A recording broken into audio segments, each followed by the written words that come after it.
www.attableek.com, the reviver of Iman. ونشهد أن سيدنا ومولانا محمدا عبده ورسوله. أما بعد، باب النهي عن التشبه بالشيطان والكفار. حضور پاک صلی اللہ علیہ وسلم کی مبارک زندگی ہمارے لیے اسوہ اور نمونہ ہے.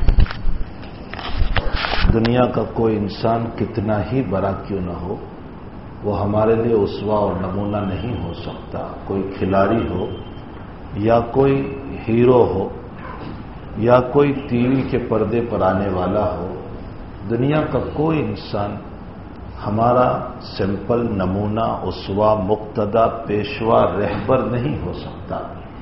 ہمارے رہبر تو محمد رسول اللہ صلی اللہ علیہ وسلم ہیں. آپ کی مبارک زندگی، آپ کی مبارک زندگی کے شب و روز، رات دن، آپ کی زندگی کی ہر ادا، یہ ہمارے لیے بہت بڑا نمونہ ہے. حضرات صحابہ کرام رضوان اللہ تعالی علیہ مجمعین نے اسی نبی کی اتباع کی اور اسی نبی کی اتباع کر کے وہ کامیاب ہوئے، اور کامیاب بھی ایسے ہوئے کہ اللہ تعالیٰ نے ان کو رضی اللہ عنہ کا پروانہ دیا، اور دنیا کے جس میدان میں، جس ملک میں بڑی سے بڑی طاقت کے سامنے گئے تو وہ اس طاقت سے ڈرے بغیر اپنے نبی کی بات کو مضبوطی کے ساتھ انہوں نے پیش کیا اور اپنے نبی کے پیغام کو پہنچایا. آج ہمارا سب سے بڑا المیہ اور سب سے بڑی تکلیف ہماری یہ ہے کہ ہم کہیں حق بات نہیں بول سکتے ہیں، بلکہ ہمارا حال یہ ہو گیا ہے کہ ہم کہیں پر نبی کی سنت کو ادا کرنے سے بھی ڈرتے ہیں کہ لوگ ہم کو کیا کہیں گے. آج ہم کبھی ایسا بھی ہوتا ہے کہ لوگ کھڑے کھڑے پانی پی رہے ہیں، میں چاہتا ہوں میں بھی کھڑا کھڑا، اس لیے کہ میں بیٹھوں گا تو لوگ مجھے کیا کہیں گے. لوگ کھڑے کھڑے کھا رہے ہیں، میں بھی کھڑا کھڑا کھا رہا ہوں، اس لیے کہ میں بیٹھوں گا تو لوگ کہیں گے